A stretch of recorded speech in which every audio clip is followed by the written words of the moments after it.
Now, this past weekend, as you guys know, Imola returned to Formula 1 for a one-off event for the Emilia Romagna Grand Prix. And of course, in that event, it was won by Lewis Hamilton. A pretty, standard race nowadays we get with the current F1 cars. But of course, the real takeaway was qualifying and, how good this track was. You had drivers all weekend long saying how fun the track was to drive. And I did this video for the last Grand Prix in Portimao for the Portuguese Grand Prix. So I thought to myself, you know what, why don't we try and beat the pole lap of Valtteri Bottas around here in Imola, because I love the circuit. And I want to try and see if we can try and, reach that target of a 113.6. I'll have the exact lap time on screen. But guys, if you're going to enjoy this video, it done really well last time. So if you want to show the same support once again, hit the like button, subscribe for more content like this, and let's get it underway. All the mods, guys, used in this video will be linked down below in the description. So go check them out for yourselves if you have a Assetto Corsa. But without further ado, let's get this underway. Now, first off, we're going to go for a quick little track guide. Now, unfortunately, there's no face cam. I do apologise for that, but unfortunately, it's got a bit dark where I am at the minute, and you wouldn't be able to see me anyway. So, for this video, we're going to run without it for a change. Hopefully, it will be back for the next one, which should be the Turkish Grand Prix, I believe, which I'm very much looking forward to. But here we go, just making sure we get the tyres up to temperature. Let's talk about Imola, though. What a race track. And the race, not so much. I was going to say what a race, but I kind of corrected myself there because it wasn't, spectacular. But I think we all kind of expected that. I think it's one of them ones where, like Mugello, you just kind of appreciate the racetrack rather than talk about the actual race in itself. A few notable mentions, a few moments in the race which were pretty cool, but generally speaking, I think the weekend was a success, and I'd love to see F1 cars return here, especially in 2022 when the new regulations get underway, with the lesser dirty air. I think this could definitely be a racetrack for the current Gen F1 cars, especially when you consider they'll be a bit slower as well. So I definitely hope F1 do return here someday. But either way, let's get this underway. The target at 113.6, it's going to be hard to beat. I'm going to be honest, I've done a bit of testing already, and even in this car, the RSS Racing Studio mod of 113 is pretty hard to come by.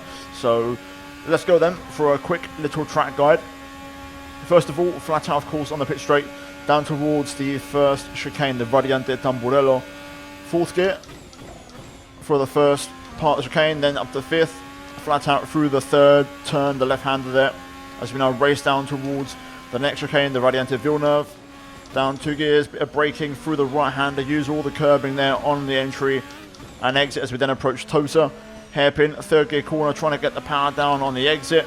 And now we go up towards the hill and we approach turn 9, Piratella, probably one of my favourite race corners around here, as we pick up some understeer, just trying to make sure we make track limits. Now down towards Acqua Minerale, flat out through the first one, then on the brakes pretty heavily for the second apex as we get a bit of oversteer there. We then make our way up the hill into the Variante Alta, the chicane. A lot of curb needed through here, just trying to make sure we float the car through. Back on the gas, and now down the hill towards the final 2 corners, the 2 Rivazzas here. Here we go then, down to 4th gear. Heavy late braking, easy to lock up a front left here as it's downhill braking. And then the final corner for Rivazza number 2. And then back on the power as we exit the final corner, open DRS. And the finish line is a bit further back on this particular version of the racetrack here. And the first average is 116.3, which is about nearly 3 seconds off where we need to be. So I'm going to try and improve on that and see if we can get anywhere near 113. I don't think it's going to be possible, but we're going to try our best. In Portimao, we managed to beat the lap by, I believe, a 10th, cheating on the soft tyres, because in real life it was a medium. So, unfortunately, I'm already on the soft tyres here, so this is going to be a bit of a tricky one for us, but let's give it a go nonetheless. This has been a pretty tidy lap so far. I've got to say, I'm really happy with this. Car balance is good. Into Ravazza, just trying to get the car turned in there. Just trying to make sure we don't throw the lap away, and there we go. This is actually a bloody good lap for the practice I've done. This is actually on target to be one of my better laps across the line, 15.5, and that isn't too bad. We're now just under 2 seconds off the lap time, 1.9 to be exact, so more time to try and find. But I think if we get anywhere near a 114, that would be stupendous, because I don't think we're much quicker than this. There's the mistake, running a bit wide there. Get a bit loose through there. Love that. Had a bit of lag. lag spike. Oh my goodness me, there's the first mistake. I was actually in a pretty good rhythm, but that lag spike there just ruined my run. 2.5 tenths up though, that was looking pretty damn good. I think we can definitely find a bit more time on this one. Oh, damn it. Never mind, didn't even get to start the lap. This ain't good. Oh, that's on the limit. Oh man, I've lost a bit of time there. Just pushing too much into Acqua Minerale. It's definitely a lot of time for that chicane though. We're a 10.5 up here. Even with that mistake, I might actually be able to improve here. Let's see how the final revatsas go into the brake zone. Very late braking, going for that early apex for a change. Lost a bit of time for that first one. Good exit out the second one though. Onto the grass a little bit though. We'll keep a tight line just to gain a bit of lap time. Should be a marginal improvement, and there we go. Into a 0.4. Right, I think there's a bit more time on this, but I'm going to cheat and go into a set of the C5 tyres, I believe, which is the absolute softest compound that F1 makes.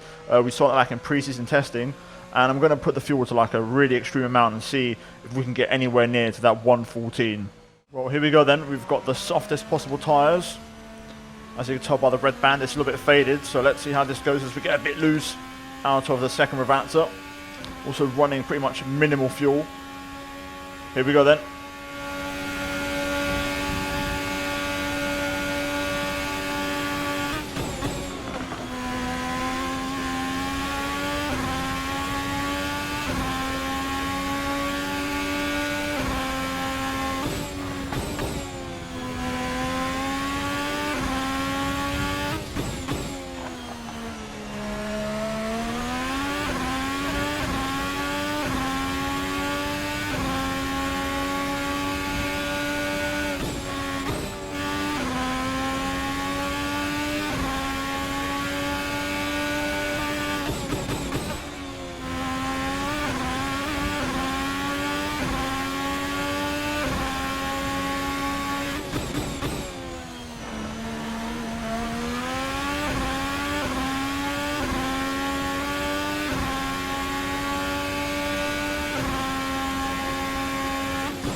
You know what? I'm going to take that. That is a really good lap. I'm happy with that. That is my best lap around here by a country mile. And that will do a 1:14.3. It's not pole, but you know what? I'm happy with that. That is a really good lap. And actually quite smooth and consistent as well, which I've been struggling with a lot around here. You know, I've been trying a million different setups. And that's why there was no video yesterday. I've been messing around with this a lot to try and get it perfect for you guys. But I think I found something, and I'm really happy with that. A 1:14.3, that puts us 7 tenths off Valtteri Bottas' time. So, yeah, in the end, not too bad. Let's go for a quick replay, and let's see how the lap looked.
Well guys, there we go then. That is it for this video, and I've just had a check, and that lap would have given us P4 on the grid in the real life 2020 Emilia Romagna GP qualifying, just ahead of Pierre Gasly, behind Verstappen, Bottas and Hamilton. So yeah, in the end, you know what, I'll take that. It wasn't too bad, and like I said, I had to pull out a lap right at the end there, and by far my best lap. So I'm really, really happy that I nailed it when it mattered for this video. It's taken me 2 days to make just because of various issues. But guys, if you could slap a like on the video, I'd greatly appreciate it. And I'll be back again, hopefully with a webcam for the next one in Turkey, guys, which I believe is the next race. So I'm looking forward to that one. If you guys are looking forward to that, then also smash the like button, subscribe for more content like this, guys, on the channel, and daily F1 content and my team content, especially season 4, just about around the corner and about to start in a couple of days time. So get subscribed for that. And finally, check out the 2 videos on your screen right now if you haven't seen them already, guys. But thank you so much for watching, and I'll see you all next time.